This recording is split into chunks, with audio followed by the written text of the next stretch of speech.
There's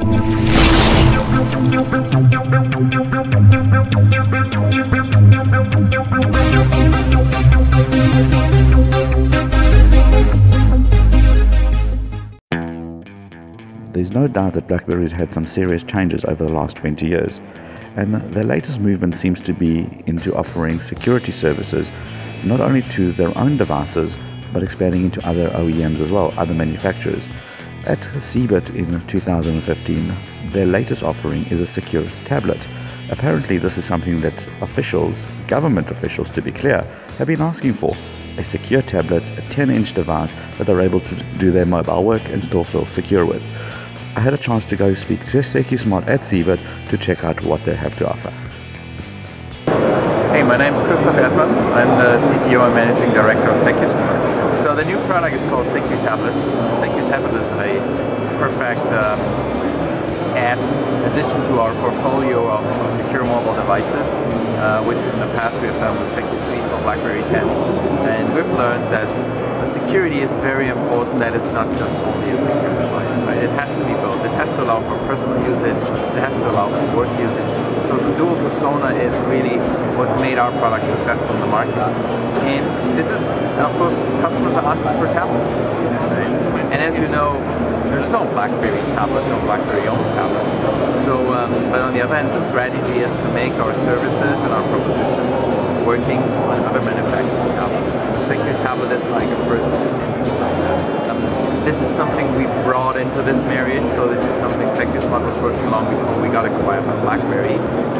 But it lines up pretty well with the strategy we have, because BlackBerry, we have our own devices, we have our own services, but also we want to make our services available on other manufacturers' platforms to give people like the ultimate BlackBerry experience or Secusmart experience. It is a container, or we call it is app wrapping, what we do here, but it's backed by a secure hardware chip. So we're not relying, because when we speak of secure, what makes things secure, mostly we're talking about cryptography, right? The underlying security comes from cryptographic functions. And the question is always, where are those cryptographic functions being backed on, right? And if those functions are backed on an OS that you don't trust, then you can't trust the cryptographics. So this is why we're working with a secure hardware, a chip card, micro SD card, which embeds a secure smart card chip, which does all the crypto. This is something we have done on BlackBerry now for years, and we're doing it now on a Samsung tablet. So what IBM brings to IBM is first is a sales channel. So we developed this for a large customer in Germany, where IBM has a very good sales channel to a relationship to.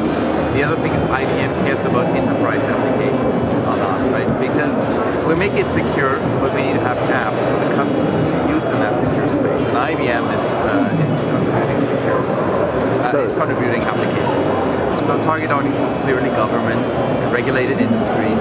So all those customers where security is first. It's basically the same audience where we are today, selling the SecuSuite for BlackBerry 10 too. But these customers in the past, they asked us for tablets. Because even if with phones like Passport, we're going into the tablet direction, still there are people who want to like a 10-inch screen. The pricing is, the asking price at the moment is 2,250 euros, which includes the tablet itself, includes the secure micro SD card, it includes 1 year of maintenance and service, and it includes the app wrapping backend. Availability will be between in the third quarter of this calendar year, and this is global available then. So what you see here is, like, for everyone who's familiar with Android, you see just this is the app grid, right? And within the app grid, you see a few applications here that have this tiny lock. And this lock means these are the secured applications. That means, first and foremost, those applications, there's always three things which have to be made secure. Other than the device has a secure boot, this secure boot is based on Samsung Knox. So this is how Samsung comes into the marriage. We're going to extend this in the future.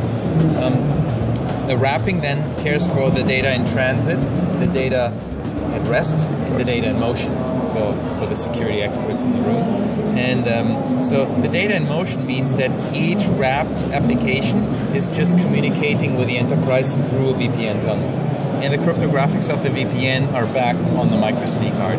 So if I just open here like the mail browser, so now you can see it asks me for a PIN, which if I just open the unwrapped mail browser, it doesn't. And this is essentially like on the BB10, this is authenticating against the smart card chip. So now, and in this instance you have seen, it has established the VPN tunnel, which you can see here. And so here I have access to my email. And that's basically it, right? So, of course, these are just test emails.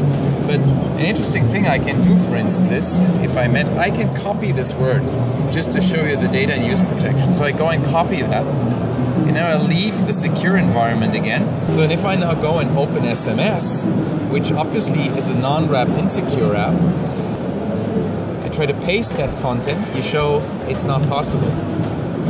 While on the other hand, if I go back to a secure application, like there's like the secured office here, I can paste. Because this is a secure app, it belongs to the Federation of the Secured Apps, and those apps are able to exchange their data, but that's all done by cryptographic access. So the data exchange, the communication between those apps is also encrypted on the Android phone, and this is pretty new and unique, and all based on a hardware chip.